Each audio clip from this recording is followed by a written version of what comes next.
జీవనరేఖ శీర్షిక లోపల ఎబోట్ సూర్యారాధన ఫలితం. సూర్యుడిని ఆరాధిస్తే మనకి ఏమి జరుగుతాయి, సూర్యుడిని మనం ఎందుకు ఆరాధించాలి అనే విషయం గురించి కొన్ని విషయాలు తెలుసుకుందాం మిత్రము. ఏంటిదంటే సూర్య ఆరాధన వలన కలిగే ఫలితాలు. సూర్యుడిని ప్రత్యక్ష దైవంగా భావించడము ప్రాచీన కాలం నుంచి ఉంది.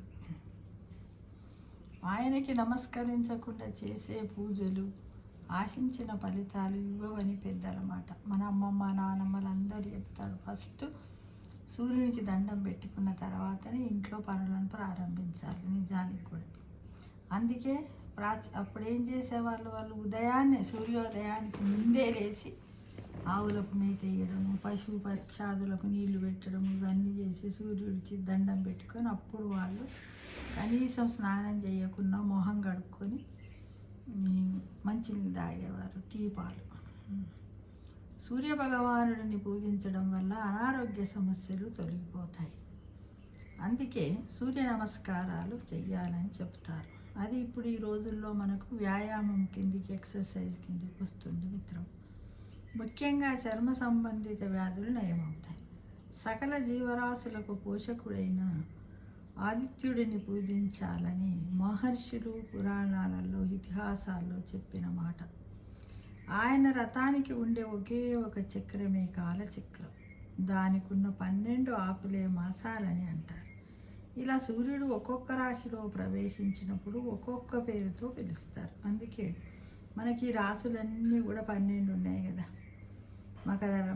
మేషము, మకరము, ఇలా అన్ని 12 రాశులు ఉన్నాయి మిత్రమా.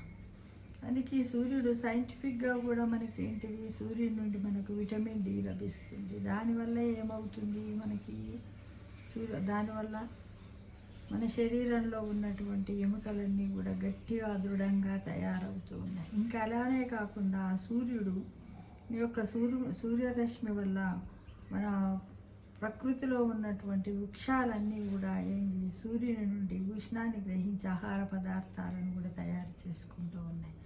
సూర్యుడు లేకపోతే మన జీవితమే శూన్యం. అంటే ఒకరోజు సూర్యుడు లేక 4-5 రోజులు సూర్యుడు రాకుండా ఉండి వర్షాలు పడ్డప్పుడు సూర్యుడు యొక్క విలువేంటో మనకు తెలుస్తుంది. కాబట్టి అన్నిటికంటే మన గ్రహాలలో కూడా ముఖ్యమైనది ఏంటిది, మొట్టమొదటి గ్రహం సూర్యుడే కదా మిత్రమా. అందు గురించి ప్రతి ఒక్కరం కూడా సూర్య ఆరాధన చెయ్యాలి, సూర్యుడిని ఆరాధించాలి. ఎంత చేతనైతే అంత.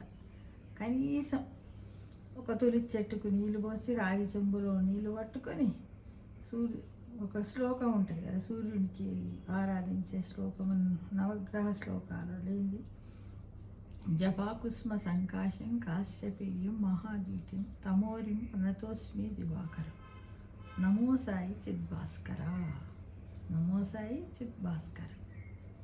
ఓం సూర్యదేవాయ నమః, ఓం సూర్యదేవాయ నమః, ఓం సూర్యదేవాయ నమః, ఓం సూర్యదేవాయ నమః, ఓం సూర్యదేవాయ నమః అనుకుంటూ రాగి చెంబులో నుంచి 5 సార్లు నీళ్ళు అటు సూర్యుడి వైపుకి కింద పడినట్లు పోసి ఆ తర్వాత ఈ శ్లోకాన్ని చదువుకొని మనము దండం పెట్టుకోవాలి మనకు తోసినంతలో. కాబట్టి సూర్యదేవుని ప్రతిరోజు కూడా కనీసం ఇప్పుడు నేను చెప్పిన ఈజీ పద్ధతిలోనన్నా పూజించడానికి అందరూ కూడా ప్రయత్నించండి మిత్రమా.